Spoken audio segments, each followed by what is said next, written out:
Hey, everybody, welcome back to Morning Talk with Mike and Paul. I'm Big Mike, and that, my friends, is Sir Paul Honeyman over in England.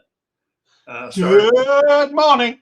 we had a few seconds because we were in deep conversation, and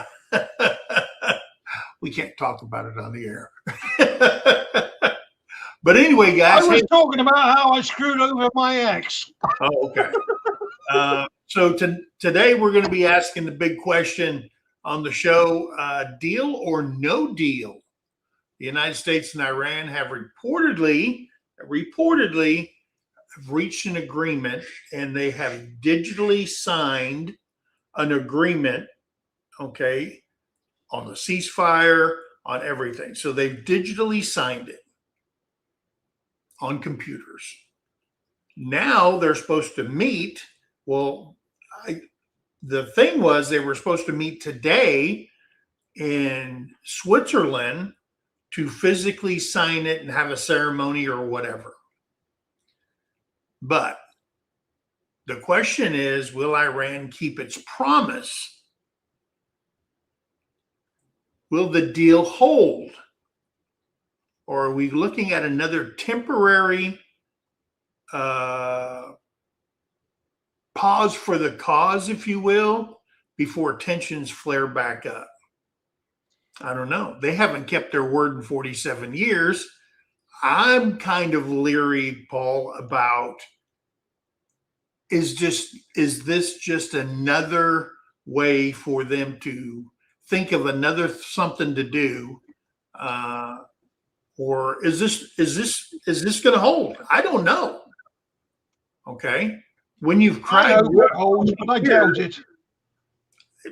I'm in the same boat as you. I kind of doubt it. Okay, these guys want to lose control. Let me say this, right? I do not think all Iranians, Muslims, Islamists are bad. No.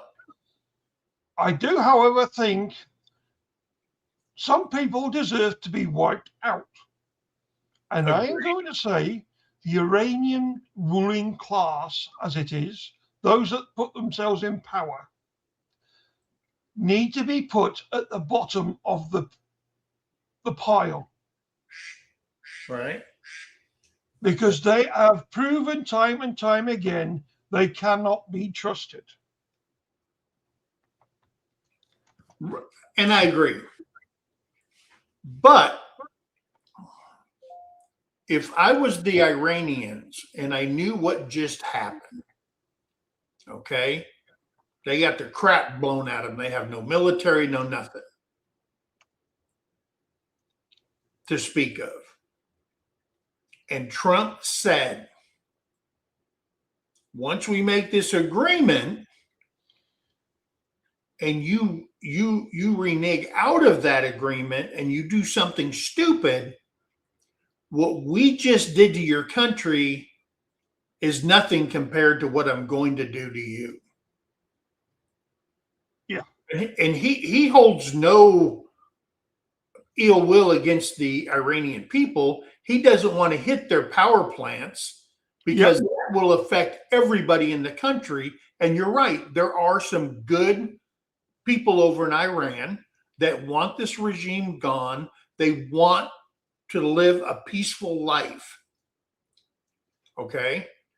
And that is what I'm not going to say I'm afraid of. I'm going to say that's what them cowards at the top are hiding behind. Exactly. Because they don't have a pot to piss in right now. Yep. The oil's flowing.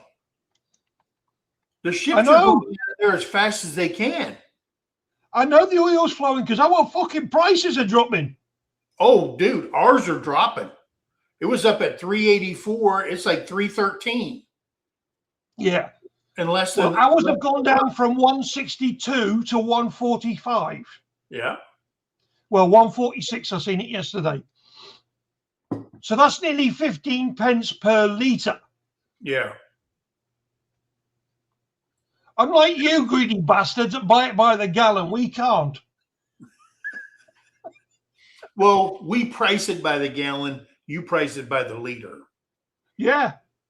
And who gets screwed over the tax increase on it? Yeah. But guys, hey, we're going to break down what reportedly was in the agreement, including the ceasefire extension, the reopening of the straits, possible sanction reliefs, future. Oh, I didn't know that. What's that? Jamie says, morning. Trump is giving him $300 billion. No. Jamie, hold on to the horse. I'm going to tell you what it's really going to do. Okay. And what this could mean to America, what this could mean to Israel and the Middle East, oil prices, and global security. Remember, guys, this is an open mic.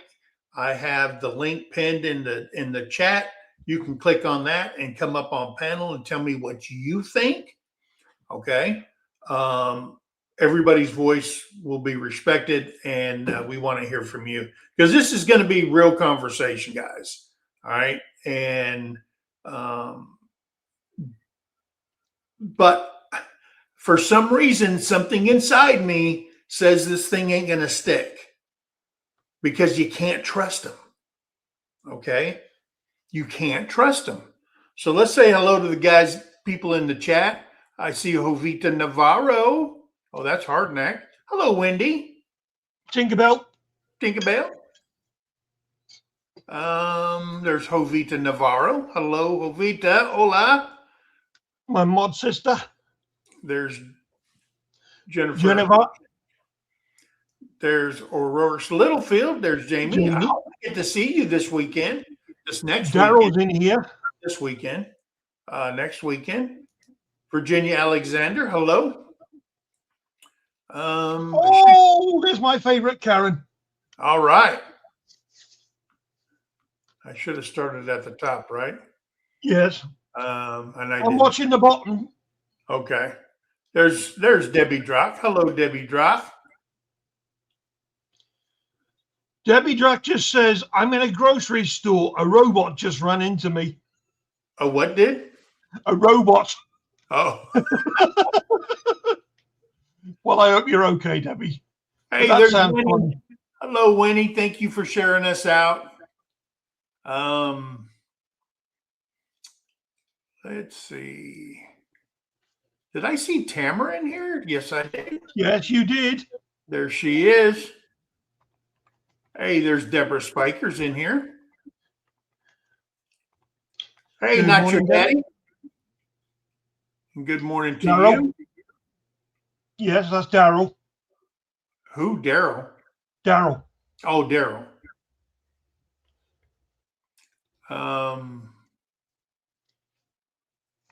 going to venture to say we said hello to everybody. Did I see the Bud Files in here?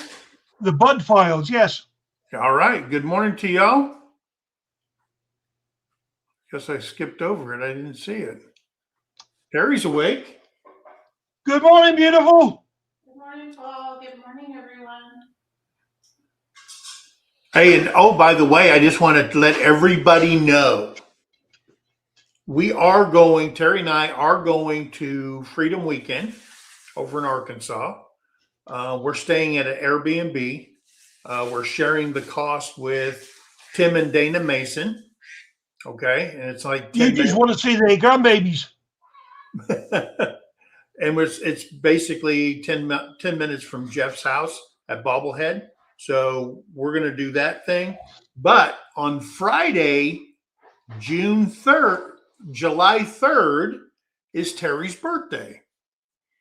So we're going to be celebrating her birthday at Freedom Fest. She was always told as a child that they created the 4th of July for her birthday. So she has it on the 3rd, and then the 4th, they have the big fireworks just for Terry. All right. Yeah.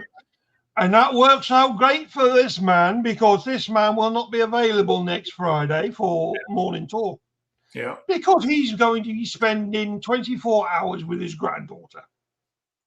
while her parents disappear to a hotel for a wedding. And he will be unsupervised, guys. All right. So, guys,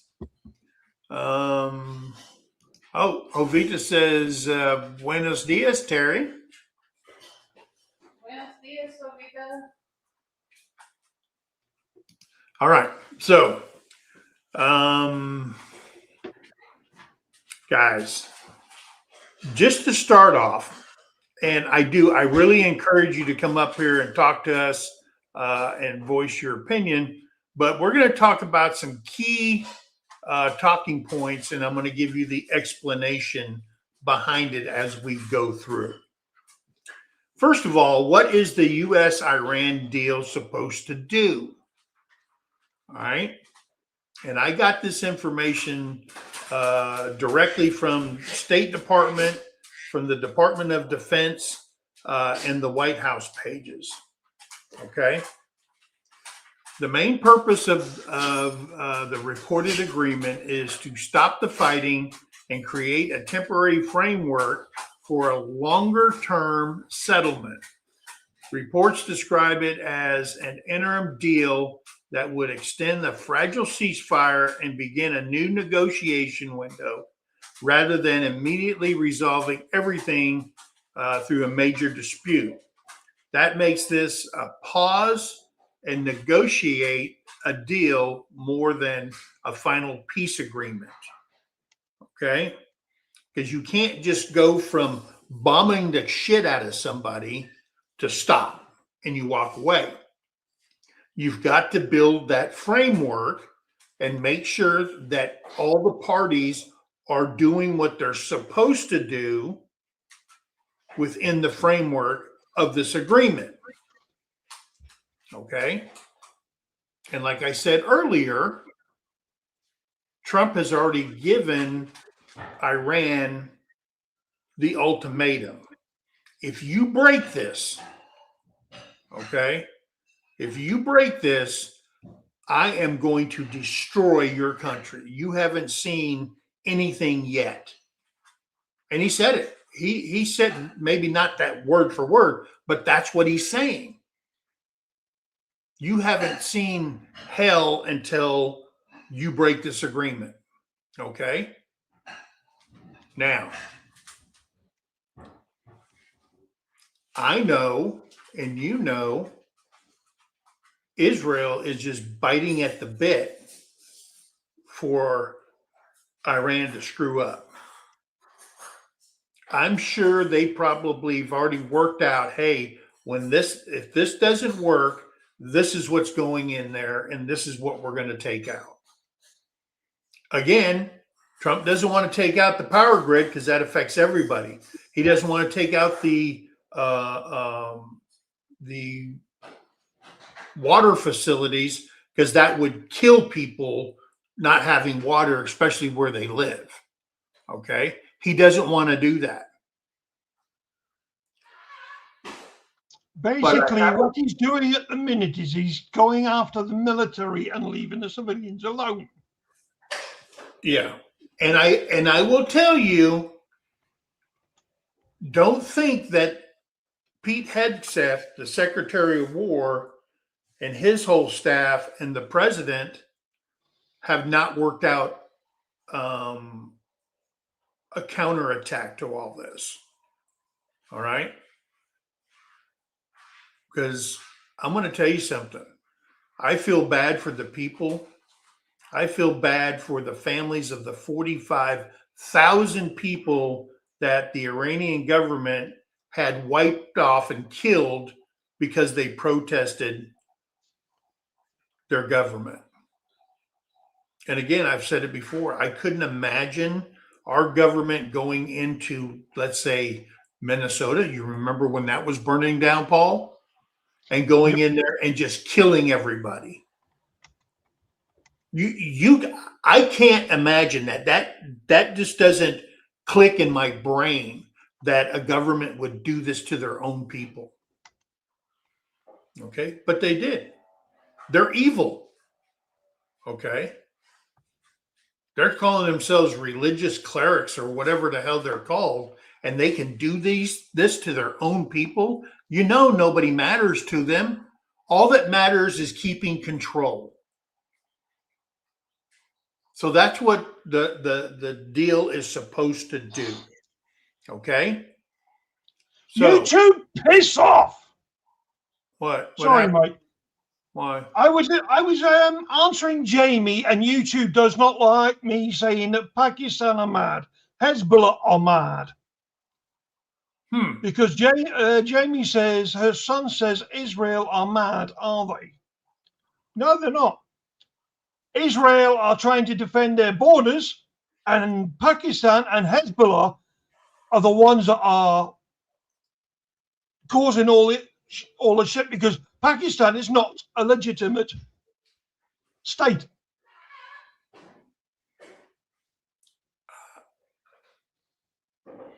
I don't know because I don't have the answer. I'd have to. They have never been legitimately recognized in their region. You got it backwards. Pakistan is a country. You're thinking the Palestinians. I stand corrected. Palestine's the. And Mate. And I knew it started with a PAL. That might be what YouTube caught you, because they said, whoa, buddy. And Pakistan's a nuclear power too. Yeah. Don't piss them off. I'll piss them off. I want them all to piss back off. Okay. We're sick and tired of seeing the Pakistan flags flying down the bloody walls, walking down the streets. Palestine, not Pakistan. No, I'm not. I'm right this time. It's the Pakistan flags that go walking down the bloody streets. Oh, in your country. And anytime there's an argument, they pull out the Pakistan flag and start waving it. Well, we can do what we want. Yeah, absolutely. I see them, man. I mean, in the United States, the Iranian people are cheering President Trump. I mean, there's no anti-protest against Iran. Okay. There is none, because I believe everybody honestly realizes how evil that regime is. And I know even their own people are cheering for them to be swapped. And I know that it's hard, very, very hard, to take out targets without killing innocent people. And I truly believe they're doing everything in their power to avoid that fratricide and killing innocent civilians. But when you see protesters in Iran telling Trump to continue the bombing because the three-headed dragon is not dead yet, okay? They're still in power for some reason. They have no military to go against their people because we've wiped them out. But they still have the police and all that stuff that's on their side, you know? So I don't know what kind of uprising or how bloody this is going to be, but it's troubling. I'm pretty sure President Trump has a lot on his mind. Okay. And people who criticize him they can't even fathom the responsibility that he has during all this stuff. Okay. You can say whatever you want about him. Everybody talks about Reagan. When Reagan said something, it happened. When Trump said something, not only did it happen, okay, and he just didn't take out a little part to do whatever. He took out the whole freaking country. He went to Venezuela and shut them down. All right. He went to Iran and shut them down because they don't have a pot to piss in right now. And like I've said on the other shows, guess who's next in the pipeline? Cuba. Okay. You just want a cheap holiday. You just watch. Yeah, I do. I want a holiday in Havana.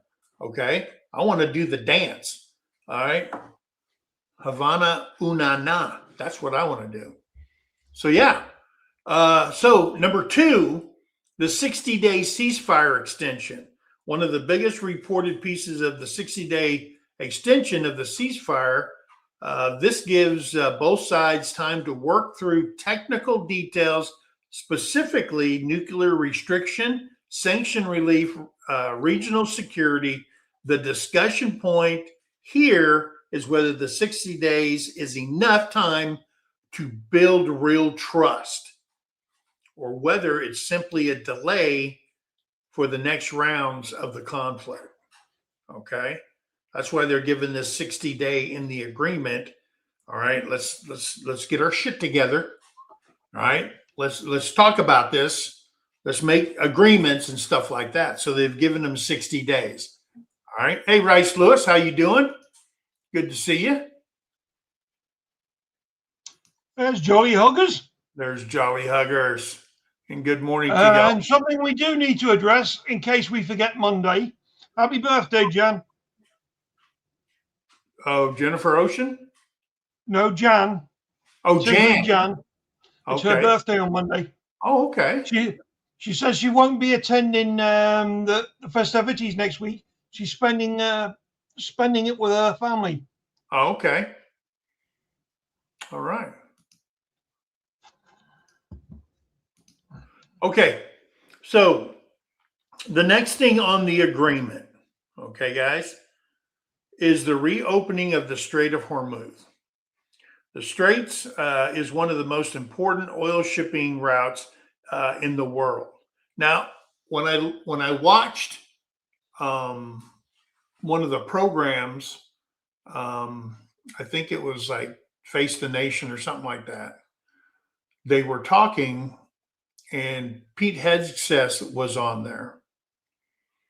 And man, he was letting that lady have it. Oh man, he was shutting down all her lies and all her poking the bear crap. And he said, you got to remember something. China gets 90% of its oil from through the Straits. Japan gets 91% of their oil from the Straits. Korea gets 82% of all their oil from the Straits. Okay. And it goes on and on and on. A lot of people involved in this. Okay. England. It's funny how they all run the cycle. England gets 47% of its oil through the Straits. All right. All right. I think We don't need to. there he is. Hey, good morning to you.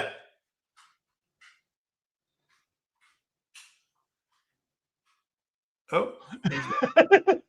All right. They get their oil through this.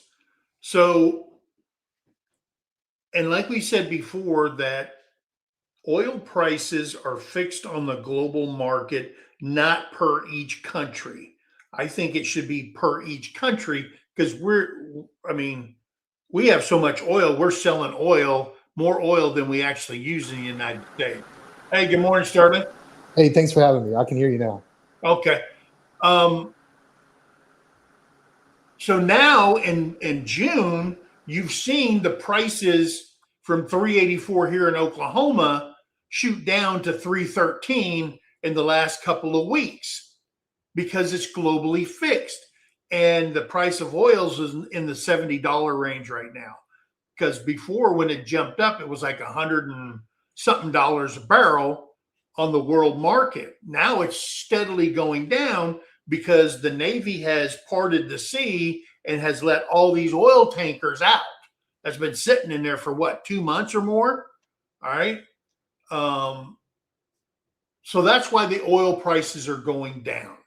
I don't agree with the world market concept about gas prices and oil and stuff like that. I think it should be per country. And if we're oil, rich, and we're shipping more oil out than we're ever bringing in, then we shouldn't even have a gas price here, a problem here, if that's actually the case. What do you say, Paul? Sterling? You still need gas prices. You still need your gas price. Yeah, I mean, I get that part, but shouldn't it be by country? Why should we be suffering if we have more oil exporting than we have you've been using in the United States? And oh, by the Well, way, go ahead. well, and sorry to get technical, but it depends on what type of oil. So America and our government likes to brag that we are a net exporter of fossil fuels, and that's true. But what they're talking about us exporting is like natural gas, which the whole world has it, Right. and the light crude oil, which the whole world has. Right. So we're exporting that, but nobody wants it really. What we Right. don't have is the heavy crude oil, Right. and that's what Venezuela has. Yes. And here's the good point about Venezuela. Thank you for saying that. Is that the money that we spent on military action, meaning floating all the big boats and the carrier strike groups and all that stuff into the Caribbeans, has already been paid off.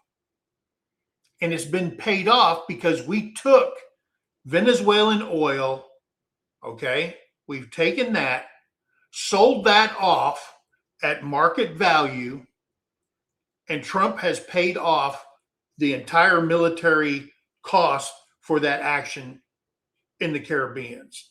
And now they've set up basically a trust fund for the new government, okay, using their money, okay, their oil that they've sold off after we've been paid off for the action, and they have it in a fund, and they can only touch that if they show the government, the U.S. government, hey, we've been doing this, we've been doing that, and we pay them off out of their own frickin' money because they can't be trusted. And that's the whole thing. They've been under a regime that doesn't care about anybody except staying in power. That was the problem with Venezuela. They're trafficking drugs, they're doing all this crap. But we're saying, hey, just like Cuba, $100 million in the Cuban fund is sitting there, but we're not giving it to the Cuban government. We're giving it to NGOs or whoever is in the country. Like they've been giving money to Catholic charities that is big in Cuba to help the people. And that pisses off regimes because that means they don't have control. And that's what they hate. That's why I'm saying Cuba is next on the hit list. I guarantee it. And earlier, before I joined, I was listening for a minute, and I heard you say, and I hope you don't mind if I go back to this. Yeah. I heard you talk about the protesters that were killed in Iran. Yeah.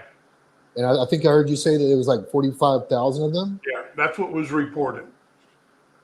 Right. And I'm not trying to be a jerk, but like, what if I were to say, what if I was being devil's advocate and said, that sounds like propaganda, for like, I guess we didn't see the bodies. No, we didn't. Yeah. No, we didn't see any of them. But I'm seeing it reported on CNN. I'm seeing it on Right. MSNBC. I'm seeing it on Fox. So I understand that the networks run with things, and that's one thing about that side of the networks. When they get a story, they stick to it. Okay, whether it's true or not, they're sticking to it. All right. But when I'm seeing it on every single news agency, and Trump saying it, and Hexas saying it, maybe I don't know who was sitting there piling the bodies up and say, okay, we got 45,000. I don't know, but that's what's being reported, and that being reported on every news agency, there's got to be some sort of truth somewhere in there, and the count may not be 45,000. I mean, it could have been 4,500, and somebody put an extra zero on the shit. I don't know, because we're not there, and there's never been cameras showing all these dead bodies laying in the frickin' street. So you're right. I agree. But in 47 years, you can't tell me that the regime that's in power has done anything to move their country forward other than throwing money at all these terrorist groups to cause trouble all over the frickin' world. Now, what I'm shocked at is nothing's happened here in the United States. I'm shocked. Okay. That's shocking to me. And in my mind, I'm going, it's not if, I'm just always thinking, hey, when is it going to happen?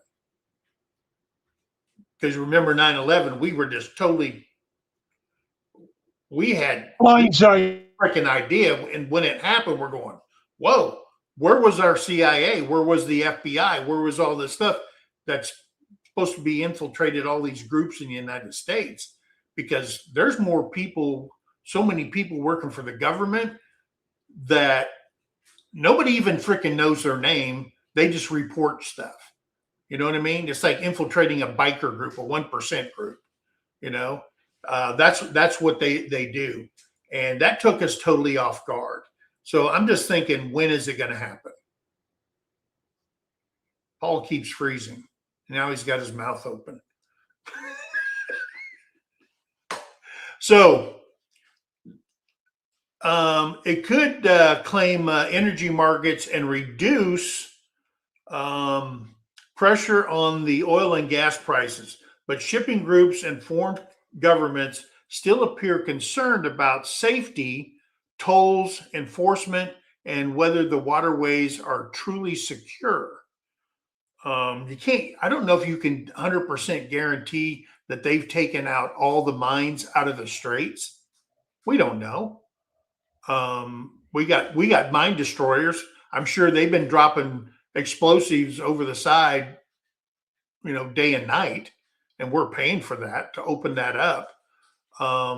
We do know that we can control who's on the waterway. And when Trump says, I'm pulling the Navy back, we're opening it up, we're stopping the blockade, that doesn't mean, because they're still leaving a carrier strike group in the Persian Gulf to react to anything that happens. All right. And that's part of the agreement that we're going to be monitoring them. Plus, we're monitoring from space, from satellites, from flyovers, and all that stuff. So, you know, and we've seen oil prices drop. You know, that heavy crude oil, I mean, like I said, Japan's 91% of their oil comes from the Strait. All right. That means Japan, Okinawa, who they own Okinawa, and all their hundreds and whatever, maybe thousands of islands around there in the Asia Pacific, all depend on the straits for their oil. And then China. China's 90% of their oils come from there. And they're paying top dollar. And Iran government ain't getting that money. You know, that's the kicker. And then when you set a toll, you know, hey, you got to pay so much just to bring your ship through there because you can't go over to where they mined it because you just blow the ship up. So we'll see what happens. But I have seen oil prices drop, and that's a good thing. Hey, Fear Not Farms, welcome in. He says there was not 45,000 protesters killed in Iran. That is simply not possible. I have Telegram.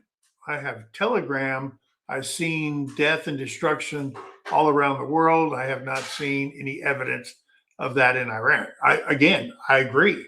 Human rights organizations and the Ministry of Health that have posted that 37,500 number. Oh, okay. Ministry of Health And human rights groups have posted 35,000, not 45,000. But again, we haven't seen the bodies. Okay. you didn't see the bodies in Bosnia until you've done it. Yeah. Well, when I was in Bosnia, we heard about all the stories of the mass graves and stuff like that, but nobody showed it. they shown people getting executed. And then when I was at Camp Lisa on the Serb side of the zone of separation in Bosnia Herzegovina back in, that was right after the Gulf War. We were back for 3 months and we deployed again with the 1st Armored Division. I was in charge of the jump TAC, which is the command center that goes forward into battle and reports everything back to everybody drinking coffee in the rear. And I had to go to a place called Srebrenica. And we went to Srebrenica, and the Muslims already had stakes in the ground where these mass graves supposed to have been. We brought in the engineers and backhoes, and we started uncovering it. And we stayed there for about 6 months. And we had probably 50 or 60 forensic scientists, and they were trying to figure out exactly how many bodies were in there. And when we got done in the first one, there was like 1,240 bodies in a grave. And that was just counting skulls, women, children, men, everybody. And then we started uncovering more and more and more. So I've seen what mass killing looks like. I've smelt it.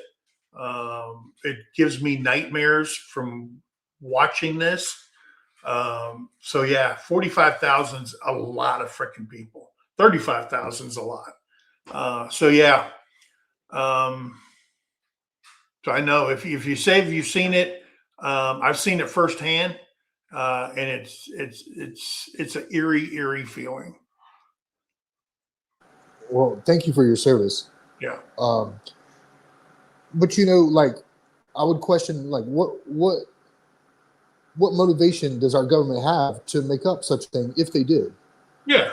But I saw I think I answered that based off of your reaction, because you were saying something, and I'm paraphrasing. I don't want to put words in your mouth, but you were saying, hey, look, 45,000 people died. Like, they killed their own people. These people are evil. They don't care about human life.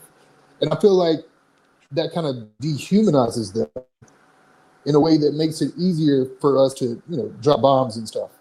Yeah, I agree. I agree with that. Now, when you say it doesn't dehumanize the Iranian people, because like I've always said, there's, just like in the States, there's good people and there's just bad people.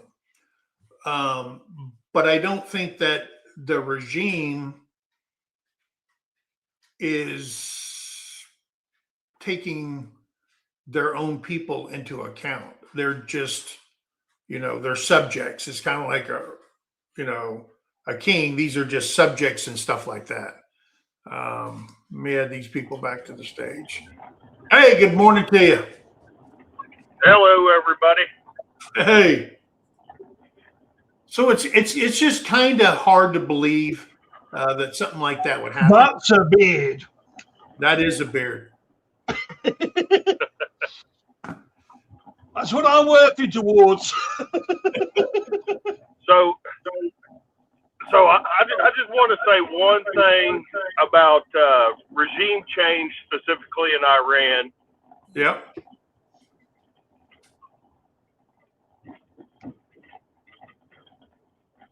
Go ahead. Yeah, we're still with. Go on, we're listening. Can you hear me? Yeah. I don't know if my screen like behind. Hang on, let me try to close. See if I can find this again. All right, can you hear me? Yes. I think my stream was behind. I was still at YouTube open. All right. So the problem I see with like regime change in Iran is like the media. We talked about how the media share like all this general consensus. Like all the media outlets will say they're ready for regime change. Look, they're protesting. And however, you can find examples of tens of thousands of people protesting in that country. You got to remember there's 90 million people in that country. Right. So, like in the United States, I guess it would be fair to say, if Iran or China put on their media that the United States is ready for regime change. Look, there's protests like during George Floyd or any other, time that we've had rioting and stuff, you could look across many of our large cities and go, wow, those people are ready for regime change. But it wouldn't represent the true population. So what we got to remember with Iran is, as much as some of those people want change, I really don't believe that the majority of the country wants change. I agree. What we see as a bad religion to them is good and holy to them, to a lot of them. I mean, they're Muslim. The women in that religion respect the whole hijab thing and the women, you know, and the second class citizen style of women in that culture. We see it as like really bad and dangerous, but to them, I don't think they really see it that way.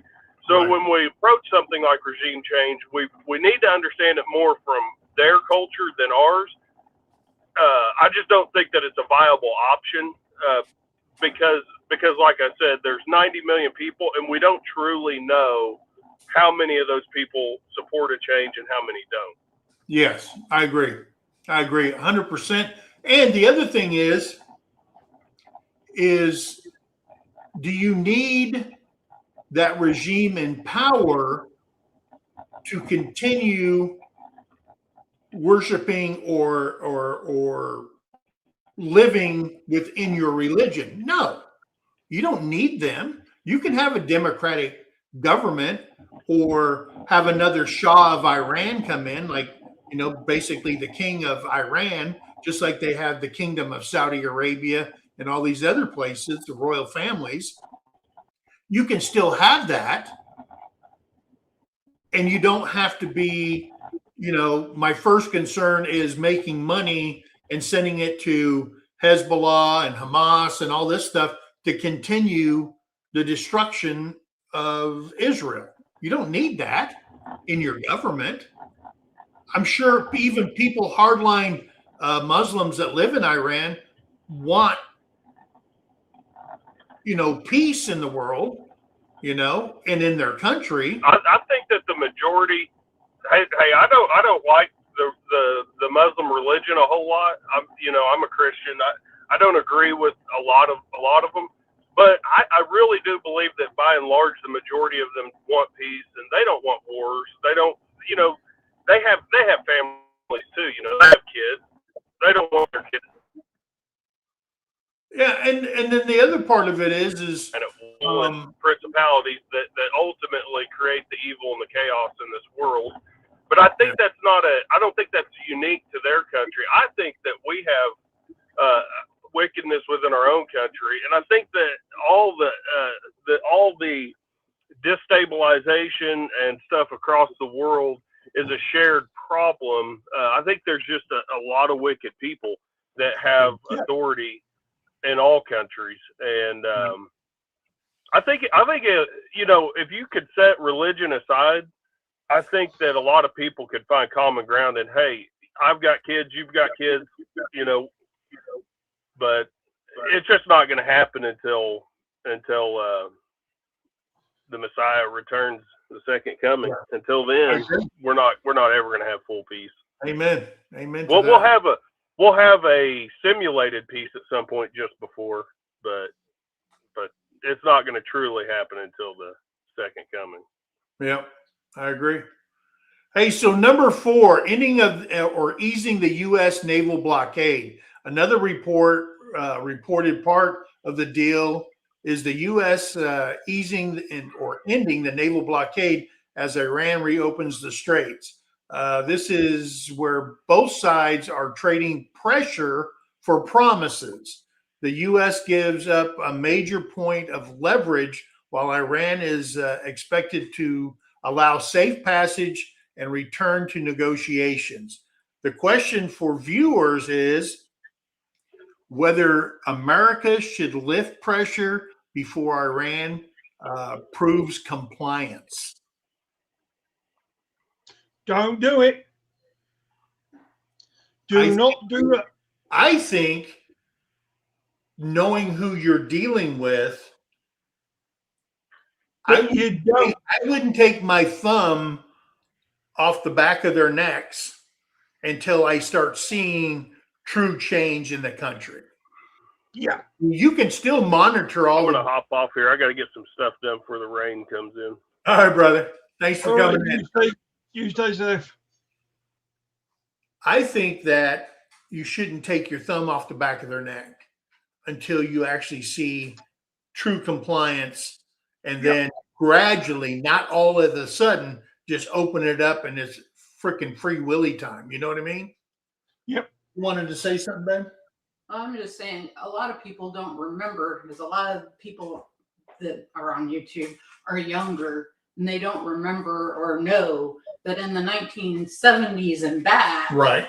Iran was more of a westernized country. They didn't have that theological rule that they're under now. Right. That is very strict Right. and very oppressive. So Yeah. it's a big. And that's all because of their religious group. Yep. Yeah, I agree. All right. So opening up the straits is good for the rest of the world. There's no doubt about that. Okay. No doubt about that. And we can see that with gas prices and so on and so forth. Plus, you got to understand, all those people that are on all those oil tankers and stuff like that that's been stuck in there.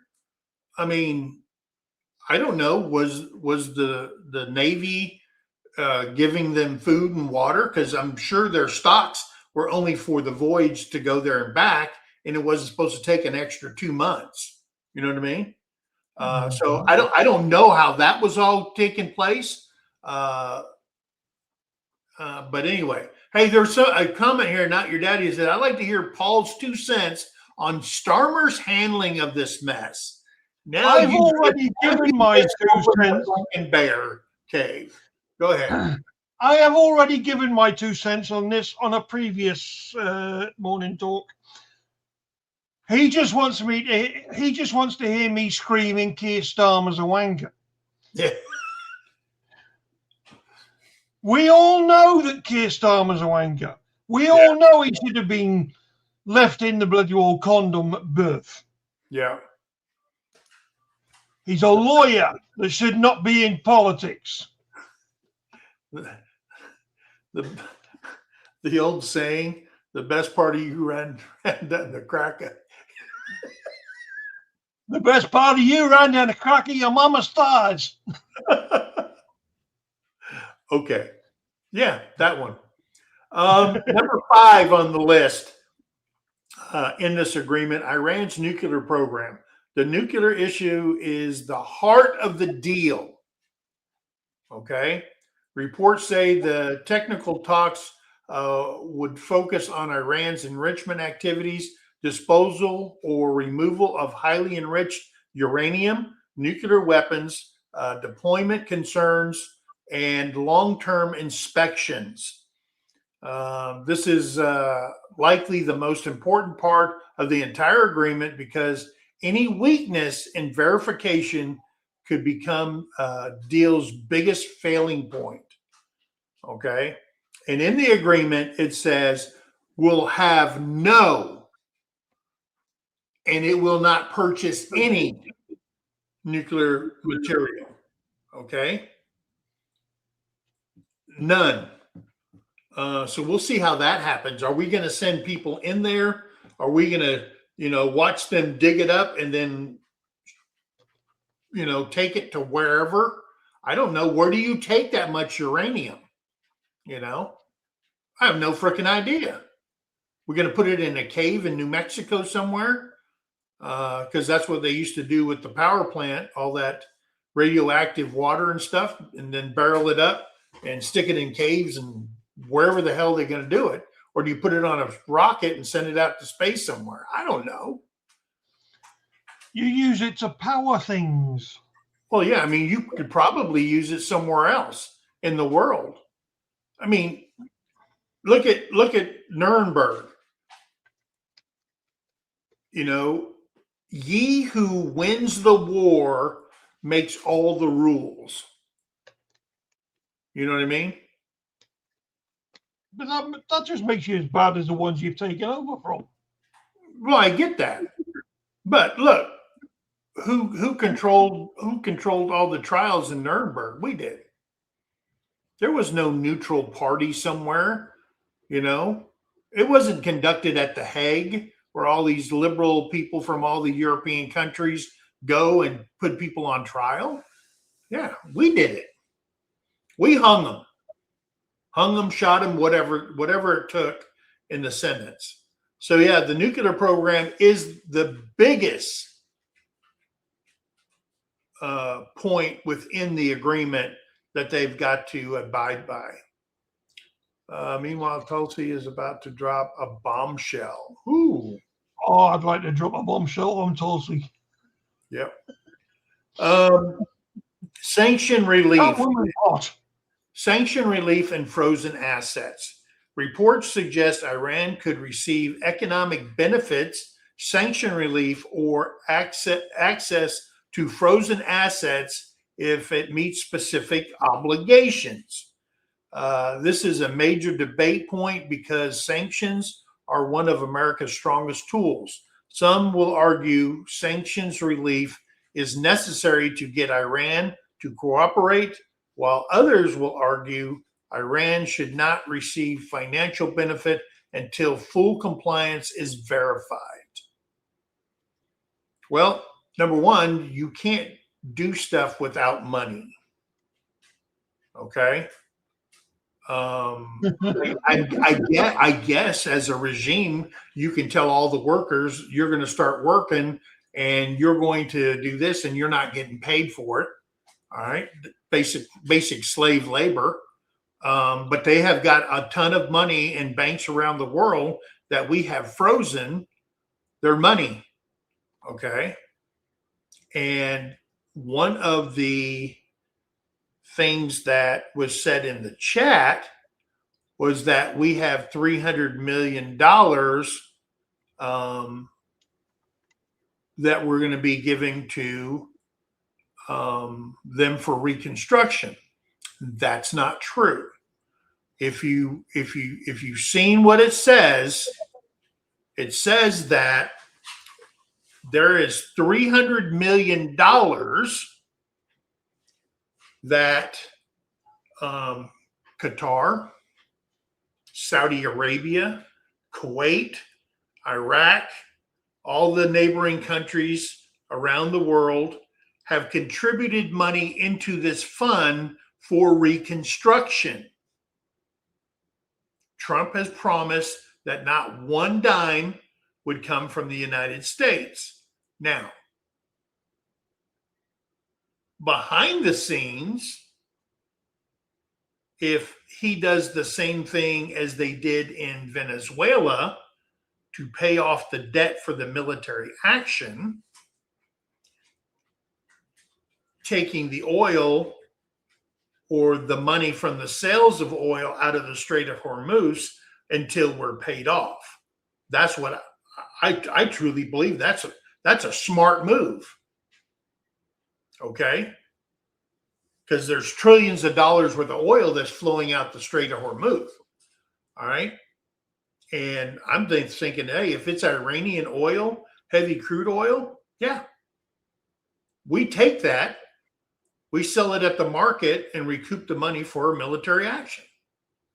Because guys, we're talking billions of dollars have been used on this conflict. All right. Yeah, not a dime to it. Yeah. Take note of Obama's dumbass. Yeah. Yeah. I mean, guys, it was like every Democrat yourself when you give Obama gave them pallets of money, actual cash. Yeah. Okay. Pallets of it. Almost bankrupting banks in what was it, Virginia, Maryland, and someplace else. They were, I mean, could you imagine a forklift and you're carrying pallets of cash to give to a regime because they promised to be good, and they turned around and just slapped you in your face? Yeah, and they turn around and they give it to every bloody old terrorist organization out there. I mean, that had to be one of the stupidest moves I've ever seen in my life. So verification checks, Iran's promises. The deal's success depends on verification. If inspectors cannot confirm what Iran is doing, the deal becomes a trust-based agreement with a country many Americans do not trust. A strong deal would need to be cleared inspections, consequences for violations, and a way to snap pressure back into place quickly. Reports still leave questions about how that enforcement would work. Now, Exactly, James. I think that we as citizens, we have no freaking clue about what's going on. You're only being fed what they want you to hear. You don't know what's going on behind the scenes. We didn't know at the time that Trump they said, oh, we've confiscated so many oil tankers. Yeah, we brought them to the States, unloaded them, and sold their oil to pay us back. All right. So the burden wasn't on the taxpayers. People go, oh, that's wrong. Well, screw you. You know what I mean? Who gives a shit what you think? Is it morally right? Was it morally right to ship thousands of pounds of drugs into the United States? Okay. No. And I'm going to tell you something. If your moral compass doesn't like it, hey, that's fine. All right. You know, I see all these people, all these groups, all these people doing shit, and they're doing like the protesters at the illegal alien stations. I mean, they're so orchestrated. They're being funded. I can't believe that many people are out of work and they're there every single day. All right. I get it. If your husband or your wife gets picked up and they're detained, you're pissed off and stuff like that. But you got people out there that they've proven they're being funded. They're getting paid for the hours they spend out there protesting and stuff like that. It's all manufactured. Yeah. Okay. It's all manufactured. So, yeah. Verification is the key. And I'm pretty sure they said, okay, if this doesn't work, we're going to do this. I'm sure they've sandtabled this thing a billion times under every circumstance of what they're going to do afterwards. Okay. Israel and the regional fallout. Israel's position is a major factor. Reports say Israel was not central to the deal-making process, and tensions involving Lebanon, Syria, Gaza, and Iran-backed groups remain part of the wider regional picture. Even if the U.S. and Iran agreed to stop fighting, I mean, are they really fighting? I mean, it was like a one-sided ass kicking. The deal still be tested by proxy, militia, and or Israel security decisions. Now, I think that Israel is going to think about Israel first. You know them. If you throw one missile at us, we're going to throw 10 back at you. So that's something that Trump and Department of War have to deal with on a daily basis. And then there's oil prices and everyday Americans. The straits matter to everyday American citizens because disruption, there can be a global effect on oil supply and fuel prices. A stable reopening could help ease market pressures, and we've seen that. But uncertainty over shipping securities could keep energy markets nervous. I think the other day when they notified us that the straits were open, the stock market went freaking out of control. I mean, it was. Hi, Kevin. What's that? Hi, Kim. Jackie Boys just joined us. Hey, what's up, Kevin?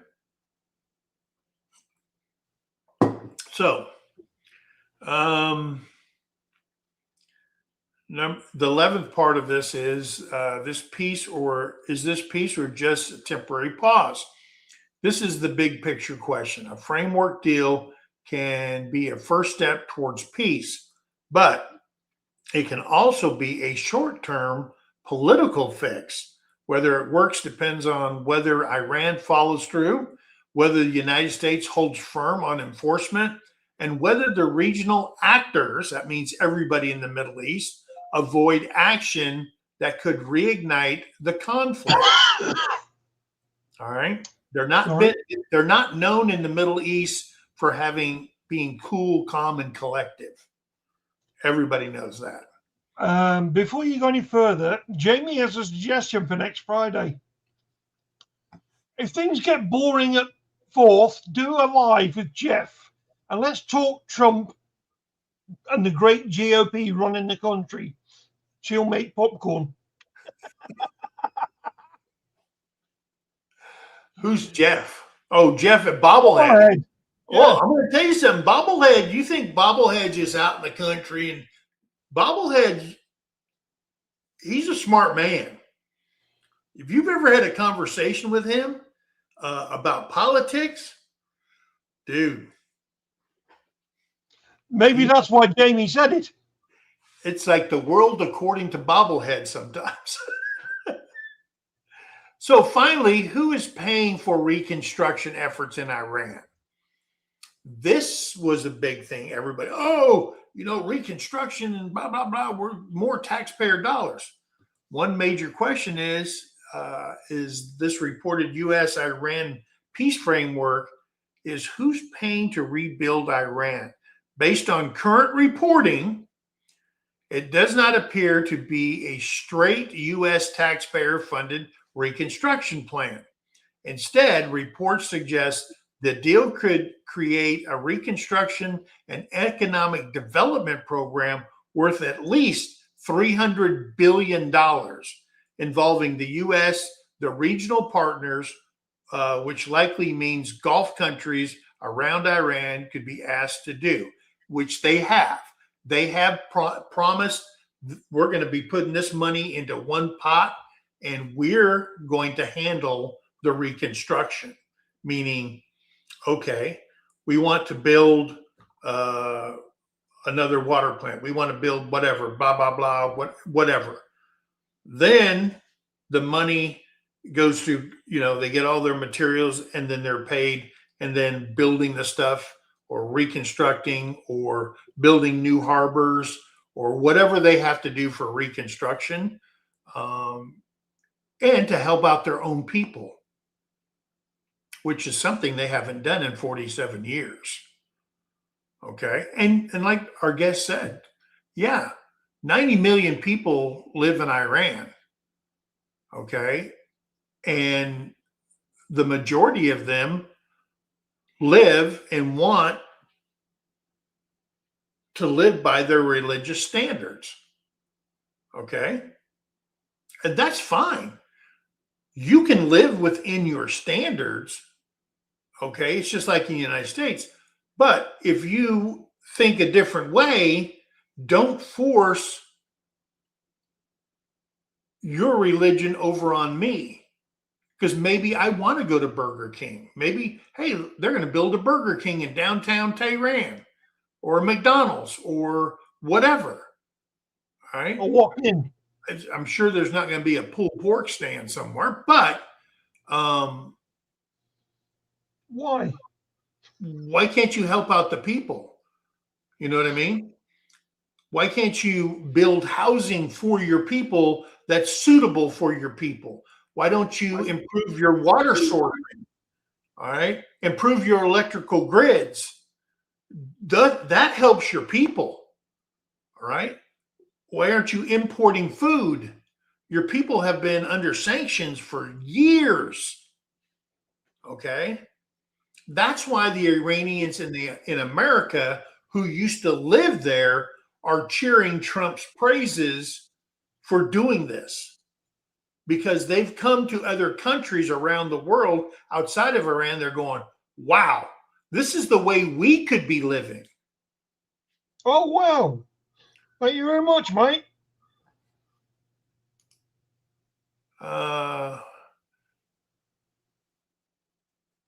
I appreciate that. Oh, wow. Don't work too hard on it, Daryl, because until I get the okay, I'm not making any plans anymore. Well, He's either going to give me the talk or he's going to give me the all clear. When he's done that, I'll let everybody know. Okay. I will need help. Yeah. But And thank I'm you not very much for that. Thank you very, very much for that. And I will take Terry to lunch with that. I will tell you, if everybody could give him a thumbs up on that, I'd appreciate you guys. So yeah, I mean, guys, it is amazing where people hear one thing but do not look at the entire picture. All right, we're bad about that because look, involving the U.S. and regional partners, which likely means wealthy Gulf countries and their wealthy guys around Iran, because look, I don't know if it was Qatar or UAE. I can't remember who it was. They have made a $1 trillion deal with the United States, all right, to bring manufacturing and business into the United States. $1 trillion from a country that's what, not even the size of Texas. That's how rich these Gulf states are, guys. All right.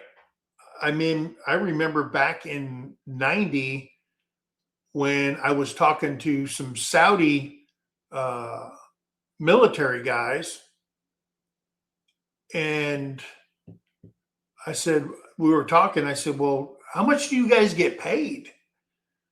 He goes, what are you talking about? I go, how much do you get paid? He goes, well, I'm the head of my household, and I receive $120,000 a year for being the head of my household, and each one of my children and my wife get $69,000 a year. Jesus. That's off the oil reserve. The country pays all their citizens. If you go to these countries, when I was in Saudi, everybody that worked jobs, hard jobs, were Palestinians. James has said, Mike, Terry, and Paul, I'd like to thank you all from the bottom of my heart for the help. James, you're welcome. I did nothing. Oh, you're more than welcome. Filipinos. A lot of Filipinos taking labor jobs over in the Middle East because that's where the money's at, guys. Saudi Arabians don't freaking work. I'm sorry. They just get they that's how they are. They're paid for as citizens. But the military guys go, yeah, some of them are. This is my job. Some of them are. If you go to Saudi Arabia, you can still see the poor people. Oh yeah, but when you say poor people, the poorest people that I seen in Saudi Arabia were the Bedouins, and that's just because they didn't live to my kind of standard, I guess. They travel around the country still to this day. They have their caravans. They put up their tents. They have their animals, their goats, and all that stuff. Yeah. The Bedouins are like the Amish. But like the guy said, they said, what about all these? They get paid too. You know, it's just the way their country's made, and that's how it operates. And when he says he's in the military, he gets $120,000 whether he's in the military or not.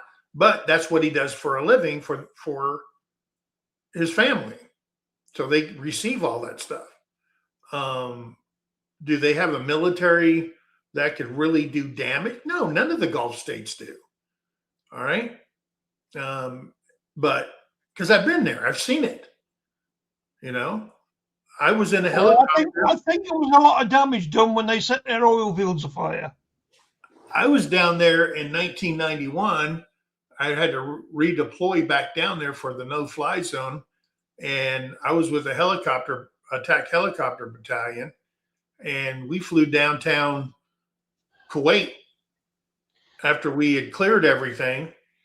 And I'm going, wow, Mike, there's a freaking Wendy's, there's a KFC, they had all kinds of stuff. That's what people want. They want to live by their religion, but they still want the convenience of the rest of the world. yeah. And that's fine. And the religious rulers don't want them to do that. Yeah. Because when I was deployed, I had these little Kodak Instamatic plastic cameras, and I just took pictures of everything. When I came back and I went through customs, I had all the pictures developed through the PX that they moved forward. They sent them off and they came back, and they just develop them and send them back. I had all those pictures confiscated by customs. They said, you can't do that. I said, well, Stay safe, Jamie. Have a good weekend. I should have hid them somewhere else or mailed them back, but they took all my pictures. I still have a lot, but they didn't get all of it. When you say you were an attack helicopter, here on Lackland. Oh yeah. when you say you were an attack helicopters, were you the rear gunner of a Chinook? No. That's the only bloody attack helicopter you get into. No, I was in a Black Hawk. What did you do? Raise the roof? I was a rappel master, and I did a lot of flying it back in the day. Have a wonderful day. Yep. Jamie, have a great one. Yeah, our military bases are packed. Take care, Daryl. All the Saudis and Kuwaitis and Israel and all that stuff, they go to our schools, whether it's to be a pilot, whether it's to be an engineer, whether it's to be artillerymen or whatever. All their officers come through our school and train. You can go to Fort Leonard Wood. They're all over the place because they come there to train. They get their education there. All right. They come in, like the one guy, I said, wow, that's a nice Mercedes. Had a 500 Mercedes. He goes, yeah, it's only the one I found that I really liked. He goes, I'm only here for a year. And I said, well, you're going to take that Mercedes back? He goes, no, I'll just give it to somebody or sell it or whatever. See, money, they don't have to worry about freaking money. They got it. The families have got it. Hey, Sterling's back. Hey, sorry about that. That's all right. So, with the U.S. helping organize, guarantee, or facilitate the process, some reports also suggest Iran is seeking access to all their frozen revenues and sanction relief, while Washington has pushed for staged relief tied to humanitarian goods and compliance rather than simply handing Tehran unrestricted amount of cash for them to have in their pocket. So the big decision point is this: will America actually pay for Iran's reconstruction? Will Gulf nations be pressured to fund it? Or will Iran use its own frozen assets and future oil reserve to use to rebuild their country? That's the biggest question and unanswered question in the deal, and a major reason many people are skeptical until final terms are being made public. Okay? But we've just learned, I prepared this stuff on Tuesday and Wednesday, but they've already said the amount of money that all the Gulf countries are going to do or give for reconstruction of Iran. So here's the questions. Guys, get on your thinking caps and let me know in the chat. Do you believe Iran will keep its promise, or do you think this deal will fall apart. I would like to hope. Give me a thumbs up if you think it's going to work, and a thumbs down if you think it's not going to work. Please. There's Although Paul. I'm hoping they do. We'll pray they rebuild their country and hold to this agreement. Yeah. I'm in agreement with Tamara on that. I haven't read all the details about the deal. So I'm not sure. I would say I think Iran will keep their end of the bargain. Yes. Okay. Now I'm not sure. Like in the deal, does it involve Israel? Also, like, is there any stipulations on what Israel can and can't do in this deal? No, Israel was kept out of it. No. As Israel, what I've read about Israel, because Israel, remember, right when they made the deal and they started the ceasefire, that bombing that happened was in retaliation for Hezbollah's actions the day prior or whatever. And then Trump was all pissed off, and he told Netanyahu, "You're fucking ruining this deal, dude." Okay, because Israel has lived under the pressure from the Muslim countries around them that encircle them. That again, you send a missile, we're sending 10 back. No ifs, ands, or buts, not even thinking about it. But what they have to do is they got to think about the repercussion to this. But in the deal, it's just saying that Israel will stop military action during the ceasefire. And one of the biggest things, and now you got to think about something. A stickling point of this whole deal was Iran agreeing to this, but then they say, hey, you got to stop attacking Hezbollah. What the frick does Hezbollah have to do with Iran? Okay. Because they're funded by Iran. You know what I'm saying? It's because Hezbollah are funded by Iran. Exactly. Why would you bring that up? Now you're just saying, hey, you're being a dick, and you don't want people to hurt your terrorist assets over here. That's the mentality of the regime. It's stupid. Yep. Who said they were smart to start with? I've heard that Iran, on average, has the highest IQ anywhere in the world. I'm not sure if that's true. Yeah, I don't know. They may have the highest IQ, but they sure ain't bloody well. I will rephrase what I was about to say. Their ruling party, or their religious clerics, as you like to call them, are the ones that are not using the smarts that God gave them. Yeah. But, you know, to answer your question, you're like, do I think Iran will keep their part of it? I would say yes. But, and again, the bigger question to me is, will Israel keep their part of the deal? Because from what I've seen, they have no interest in peace. And like Israel want peace. Okay. Israel is sick and tired of the Islamic around the estate, around their borders, trying to take more and more from them. They are defending their borders, and that is it. Well, what I think is, Paul, is Israel has serious PTSD as a country. They have been living with this stuff since, since 40s. Well, sorry, it was just after the war. The Israelites been dealing with this thing even before Moses parted the frickin' Red Sea.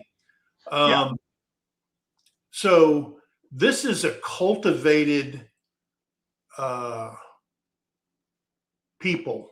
They don't trust any Muslim country. And that has been inbred in them.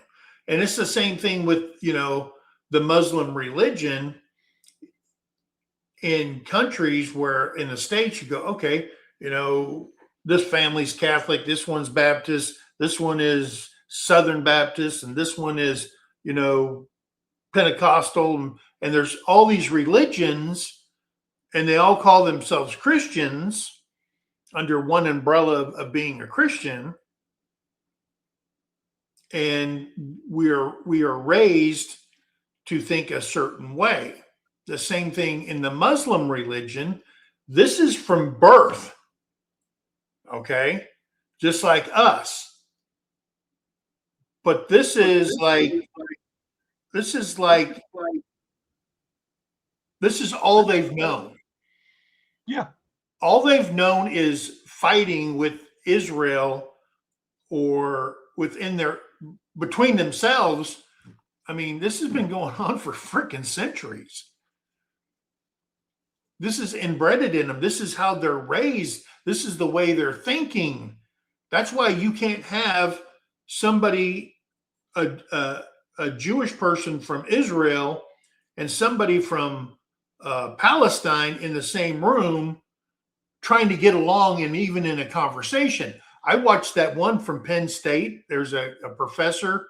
It's Sociology 101 or whatever he does. He's on YouTube. He's great. They have great discussions in there.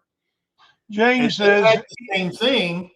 And two students who are both graduate students ended up almost going fisticuffs, and it's a woman versus a guy. And this one always blaming them for everything, and this one blaming them for everything. And it's just like, how do you get, if you can't get two people to come to a census and agreeing, and they're educated people, how do you expect the common person living in squalor who's been raised up either in Israel or in Palestine to even ever get along? James has just said, I saw a Fox report that Israel and Hezbollah have renewed a ceasefire. They've renewed the ceasefire. Yeah. Well, let's hope it. Let's hope. Touch wood. Trump said, he goes, if something happens, he goes, you haven't seen nothing yet. So I don't know. I mean, I don't know if he's got the B-2 bombers and all those guys, fueled up on the tarmac, loaded down, waiting for something to happen. Or is he saying, okay, I'm gonna trust him? It doesn't sound like Trump. It doesn't sound like Trump. He doesn't have a reaction plan already in place. You know what I mean? Well, and I think it was Paul that was saying something a minute ago about how, Israel's tired of, these Muslim countries on their border. And he said something, Israel's tired of them taking from them. And I was just wondering, what could you clarify? What did you mean? Taking what? Oh, maybe like taking the Golan Heights or taking whatever. Look, guys, one of the sad things is about the Palestinians is nobody in the Muslim world has ever recognized Palestinians. They have been like the nomads of the Muslim world. I mean, it's just like, that's where we get all our workers in other countries throughout the Middle East. I've seen Palestinians everywhere working, hard-working people making a living outside of Palestine.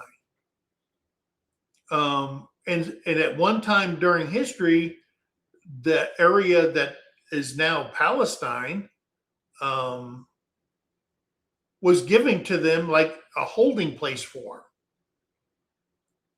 You remember? What was that one leader? Was it Arafat? Who was that Muslim leader? He always got on TV. He had his garb on and a scarf over his head and stuff like that. And I mean, he was also promoting terrorism. I mean, if your own people within the Middle East don't recognize you, and they just gave you a piece of land, and they gave you the piece of land that's right next to Israel. I don't know what. I mean, you'd have to have somebody that knows the deep in and outs of the Palestine-Israel conflict, the history of it, because we as Americans, we react to the smallest things. I remember seeing, and it's sometimes we're just like, God, what are you thinking? You know, watching parades or demonstrations where, you know, gays for Palestine. Like, what the frick are you thinking? If you were gay, openly gay in Palestine, what would happen to you? In Iran? They would have, you'd be put to death. That's what I don't understand about Americans. We jump at the stupidest things that has nothing to do with us. You know, it's like Vietnam all over again. We're in Vietnam. We're making, you know, Lady Bird and Lyndon B a lot of freaking money because of the war, and it dragged on and dragged on. And everybody, you know, spitting on soldiers. They're coming back. You're a baby killer because they seen one thing. Right. And it seems like we would have learned our lesson. Vietnam, Iraq, Afghanistan. You know, it doesn't seem like we've learned from that, because these wars, it seems like, you know, we always end up spending a ton of money and don't really get anything out of it. Oh, I agree. I mean, I've had boots on the ground in Iraq, Saudi Arabia, Kuwait, Turkey, all through that area, Israel. And I'm going to tell you something. I can't see where we got anything out of it. It's like we went in there to become the world's police, and that's not who we should be. I agree 100%. We should not be the world's police. And No. I will tell you, as a military guy, we suck at police actions. We suck at it because we are brought up to shoot, move, and communicate to kill the other person before they kill us. That's what I mean, when you go to boot camp and your whole career, that is your job. When diplomacy doesn't work, that's when they put boots on the ground. If we would have done to Iran what we did to Iraq as we did to Iran, too many IRs over there, it would have been a totally different outcome. Instead of putting 500,000 boots on the ground, lined up, dress in Saudi Arabia and sweeping across the country of Iraq. Okay. That is what we did here. That had to be the smartest military move I've ever seen, with not putting boots on the ground. Because once you put boots on the ground, it gets very, very complicated. It means, let's just say we said, okay, we're going to put 3 divisions, all right, an armor, an infantry, and a light. We're going to put them in the country. We're coming in off the Strait of Hormuz and putting everything, a beach landing, everything hits the ground. Now it gets complicated, guys. All right. Now, let's say there's 30,000 troops on the ground, 40,000 troops, full division, 40,000. There's like 10 to 15,000 per division. So 45,000 boots on the ground with all their equipment. Now you got 45,000 brains thinking. That's when you get into, hey, you know, and number one, you can't prove your mettle.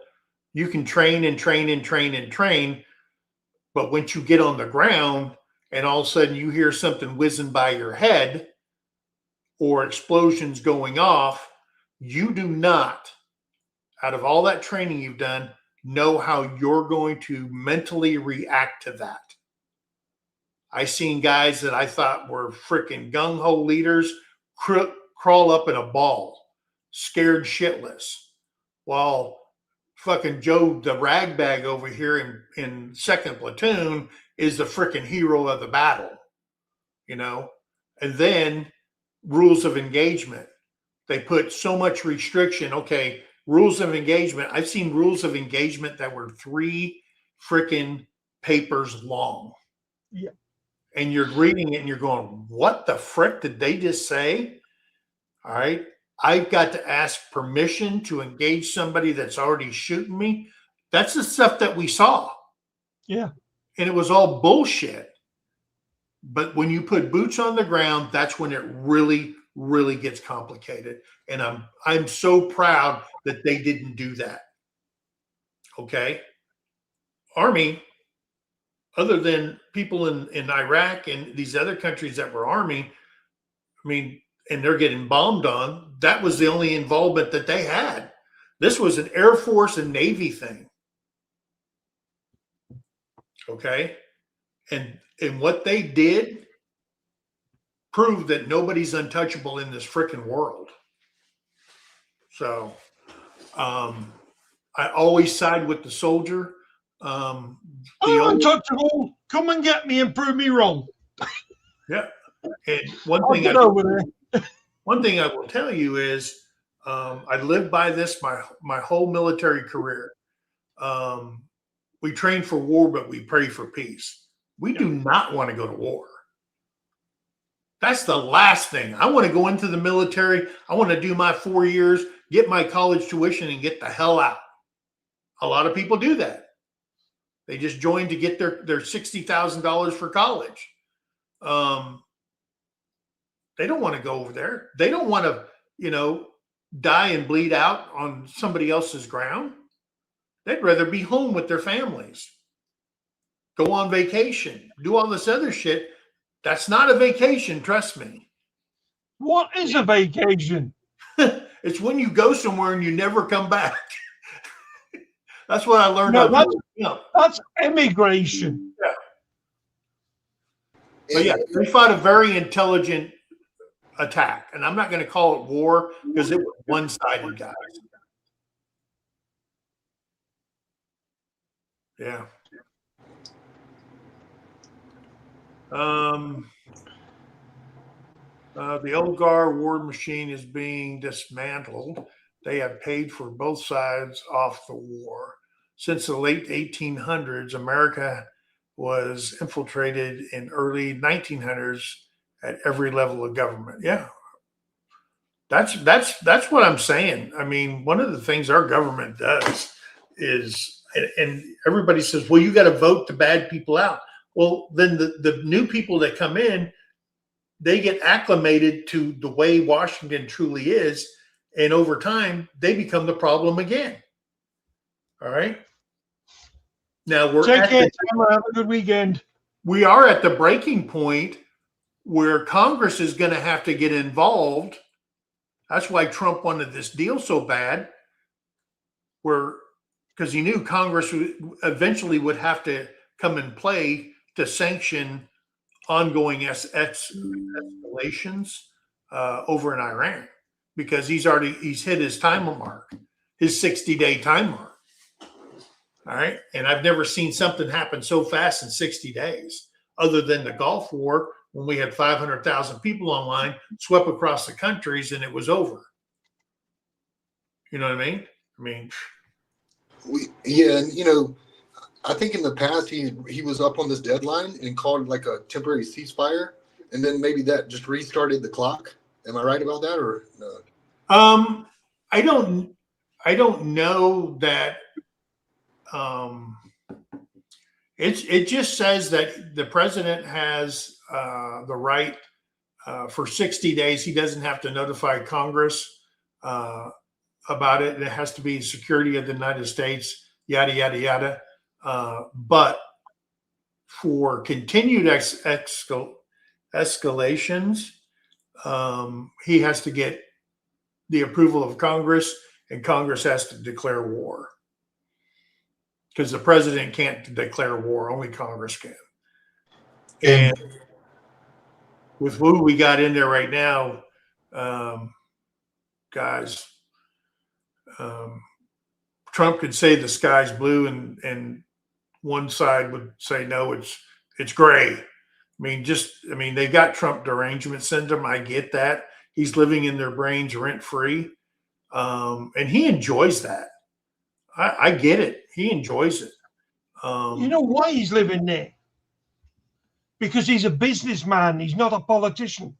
Oh yeah, he used to be a Democrat. He was a lifetime Democrat. Yeah, until he woke up. Yeah. And So that's what they hated about him. He woke up. That he switched sides. It wasn't a case of switching sides. He woke up. Now everybody's talking about woke. Trump lived woke. Yeah. He woke up. He came out of the dark. But I'm going to tell you, I said, I'd rather have somebody in office that will kick your ass rather than just talk shit. Yeah. So a good ass kicking is a swift deterrent. Yeah. I mean, yeah, you're absolutely right. But anyway, guys, here's the next question. Should the U.S. offer sanction relief before Iran proves full compliance? Okay. Oh, hell no. I think it should be, as you do stuff, you get paid. Or we release money out of your funds for that, or release money from the regional players that are donating to this. Now, the next one is reopening of the straits is worth making concessions to Iran. Just because we're opening up the straits, should we, rescind the sanctions on Iran? I mean, they've been under sanctions for decades. Okay, president after president. Number 4, what should happen immediately if Iran violates the deal? More sanctions, military action, or renewed negotiations? Well, if they start shit up again, that means negotiations failed. Yeah. It means he's proven they cannot be trusted. And as part of the agreement, again, I haven't studied it, but do they have to give up their nuclear material? Is that part of the deal? Part of the deal that's written in bold letters says that Iran must give up all of its nuclear assets.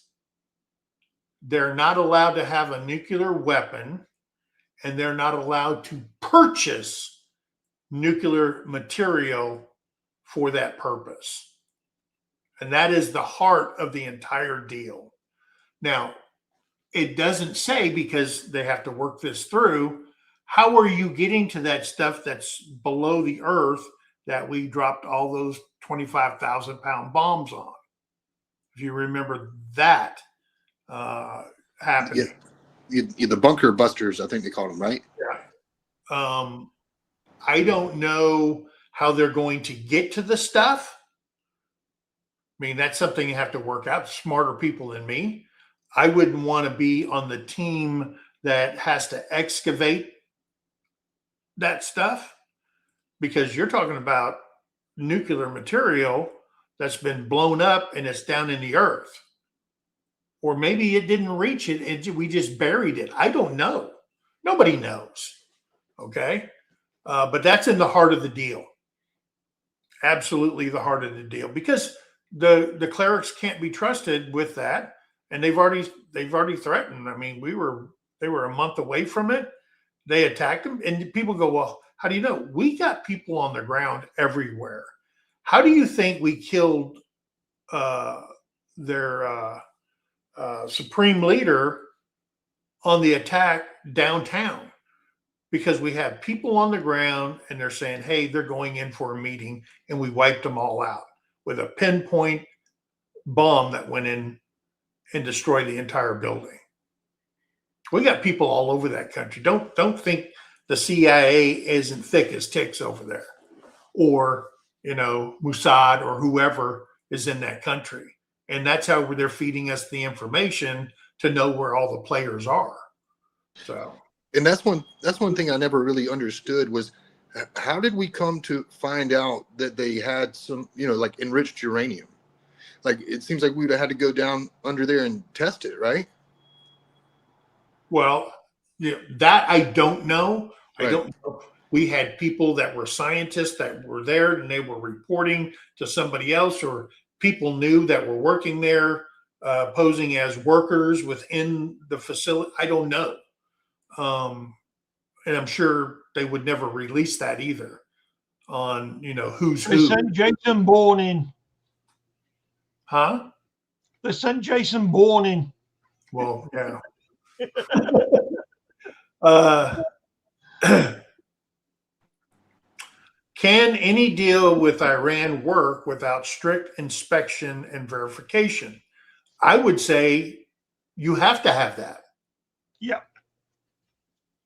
And I still say, they always say trust but verify.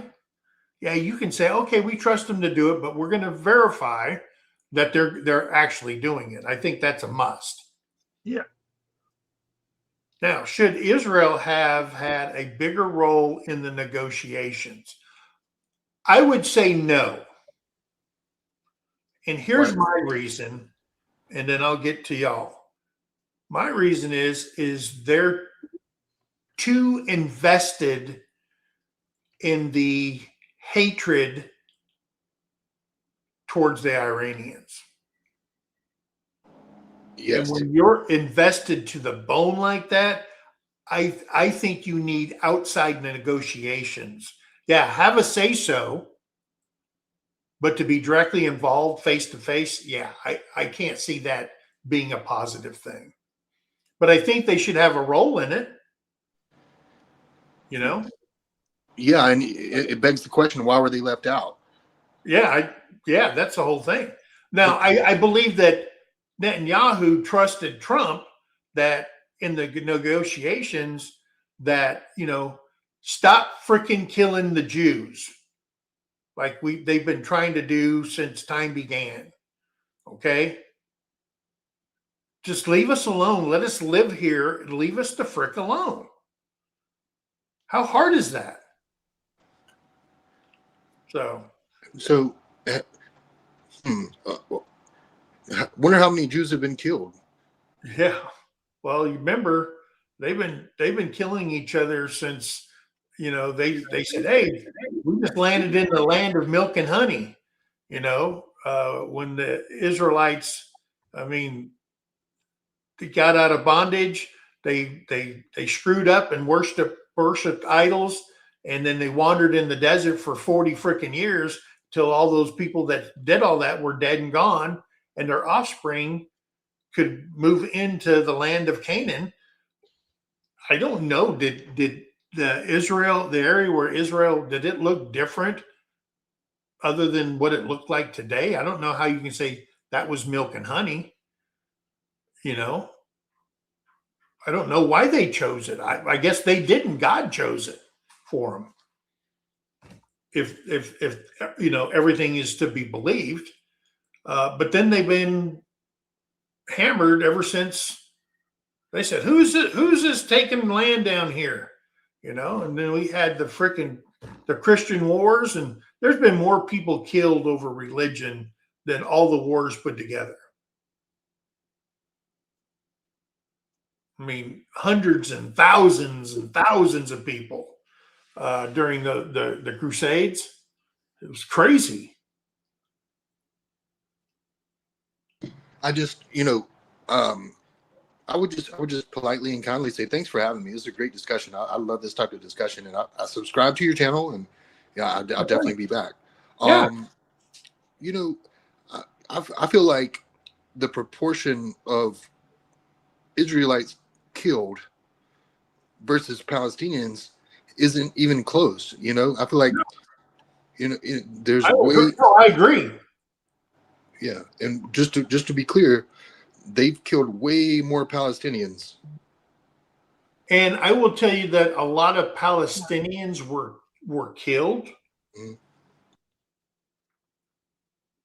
by Israel trying to get to Hamas.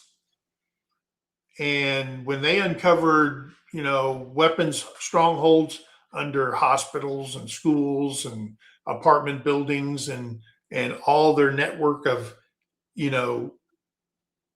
underground tunnels and all that stuff. Yeah, and I truly believe that there are a lot of Palestinians in general. They want to raise kids. They want to live in a peaceful world. But within that peaceful world, you had this organization that never allowed that. And I think when Israel started attacking, their thought wasn't, oh, let's prevent killing innocent Palestinian civilians. They just blew the fucking place up. Now, the problem They is tore that place up. the problem is Hezbollah are putting all their military assets in civilian populations. Yeah, that's what it. Yeah, you're right. So I don't Hezbollah is blame doing that in Lebanon. Hamas did that in Palestine. Yeah. And there was no way they were not going to not kill Palestinians getting to Hamas. Yeah. And that's where I do not blame the Israelis for that. I blame the terrorists for that. You cannot put a terrorist organization's supplies or people under the local population and not expect them not to get hurt. Yeah. They knew Well, yeah, I exactly agree. what they were doing. And They knew. I just think that it was something. It was like that area right there was just a Boilermaker. Yeah. And it was going to explode, and it has exploded many times over. It is just like, you meet somebody, you have a kid, and you go, oh man, you're thinking, the future of my child and all this stuff, and you're living in a shithole, okay? And nobody else in the world wants you there. They don't want you in our country. They've never recognized you other than basic labor in other countries and stuff, because they're everywhere within the Middle East, And I think that part of that not understanding them is living the life that I've lived and what I've experienced is not the same as somebody like my double ganger living in Palestine. We didn't live the same life. We didn't enjoy the freedoms or whatever. And I hate that it happens. I hate seeing people get killed. I hate that politicians, for the most part, because war happens when diplomacy fails. Yep. That's the only time war happens. When diplomacy lets us down, that's when you need to put on your helmet, dig a hole in the ground, and make a fallout shelter. Because, and the one thing that I've always believed in, and what America has always tried to do, we learn what happens when war comes to our shores. We've seen that in 1776. We've seen that. We've seen that in the Civil War. All right, the War of 1812. I mean, it doesn't leave good things in its wake. And I would rather fight somewhere else than them coming into our country and fighting a war over here. I mean, every soldier wishes that. Once they've committed to the big, war machine as a career. A lot of soldiers go in, they said, man, this ain't for me. They do their 2 or 3 years, get their money, and they run. And then we remember 9/11, the influx of soldiers that came in the words that were thrown around,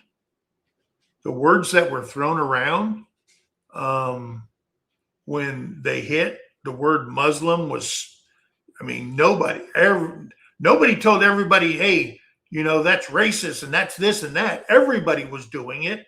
We were pissed off. Okay. And then we had time. And time changes everything. All right. And it's sad that people of Muslim descent or Middle Eastern descent were frowned upon during that time and the way they were treated, just like the German Americans that were living here, just like the Japanese that were living in the United States during World War II. What we do, we put them in camps because we couldn't trust them. And then later on, we said, oh man, that was wrong. Oh, God damn, that was wrong. Okay. And we paid them reparations, right? Yeah, we did. Because our government did that to them. That's why they got reparations. Okay. We're not going to talk about the other reparations because our government didn't do that. That was civilian contractors from the great country of England with help from people within the African continent. But that's a story for another. Bullshit! You people were slaves. Bullshit! We were the first to fight The against London Trading Company, the Dutch Trading Company. Come on.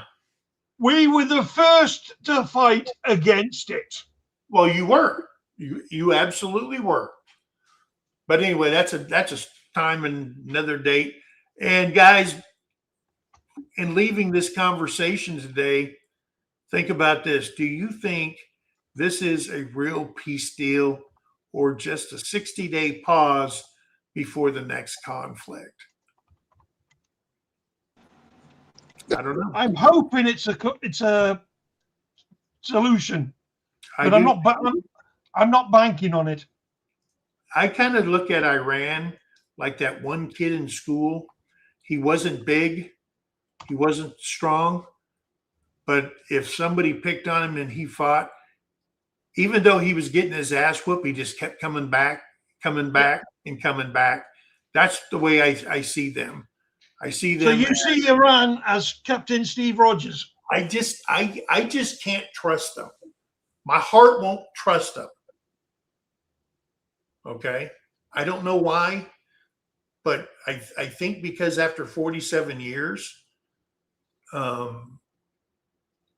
it's hard. It's hard. It's kind of like trying to forgive, a spouse for cheating on you. It's freaking hard. Okay. Yeah. So I don't know. I mean, I really want it to work. I want this to be over with. I want our military people to go home to their families. I want them to enjoy a nice float back through the Mediterranean. But I just don't know, guys. It's hard. And to say that, war is what happens when diplomacy fails. In a lot of cases, I would agree with you. But like in this case, we had diplomacy worked out with them. And by the way, it seems like from what I'm hearing, it's a lot like the deal that we already had in place. Like, with, the deal that Obama struck with them. That they failed to honor. I didn't realize that. How'd they fail? Well, they failed because they refused the enrichment of uranium and made it public notice that they were at what percent. And we have people inside in the know that was feeding us information.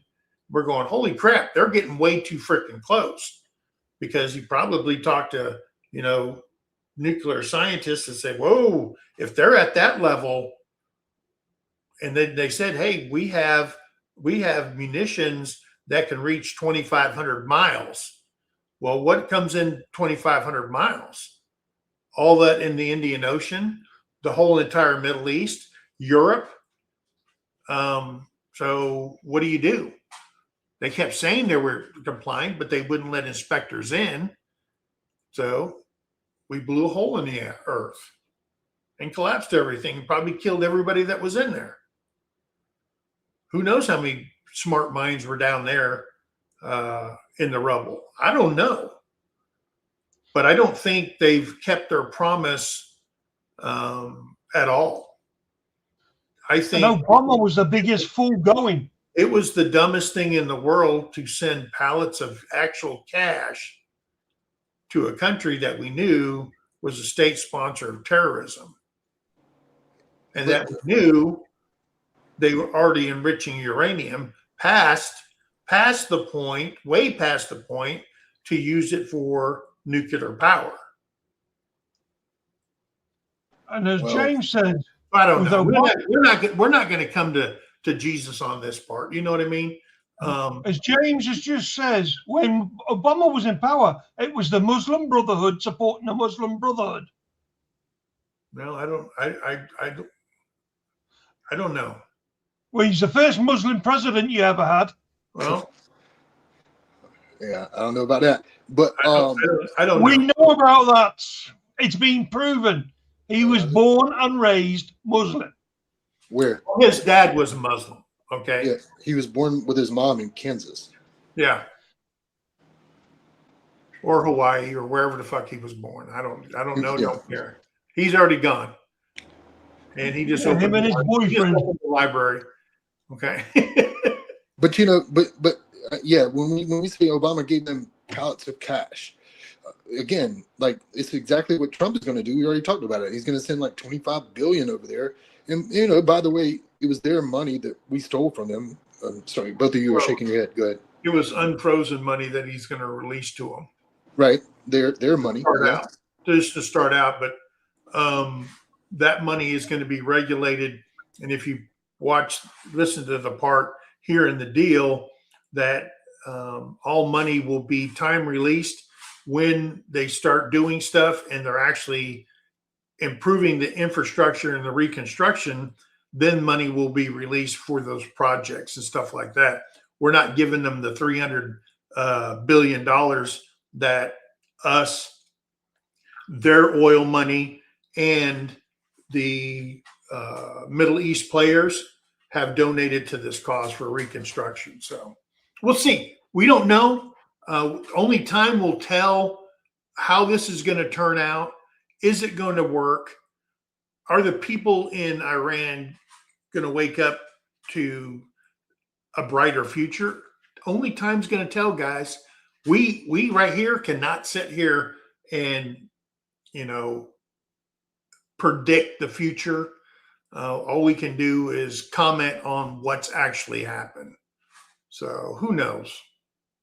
But anyway, guys, I want to thank you guys for coming in. Sterling, I want to thank you. You're welcome in here anytime for any subject. Was that Dakota? I'm sorry, Dakota. Was it the other guy that was in here? Was that Dakota? I'm not sure who Dakota is. I'm not sure on his name. From Opacon Homestead. I think they changed their name. He looked like him. I'm not sure who that is. Sorry. Okay. Anyway, I want to thank him. James says yes. Oh, the answer is yes. Yes. Oh, yeah, it was Dakota. I thought so. His beard's gotten a lot prettier. Anyway, guys, I want to thank you guys for coming in. Remember, Morning Talk from Mike and Paul every Monday and Friday. Friday, July 3rd, we will not have one. I'm going to be at Freedom Weekend with Terry. Plus, that's her birthday anyway, so I'm spending time with her for her birthday. I've asked her what she wants. She goes, I don't want nothing. And you guys know what that means.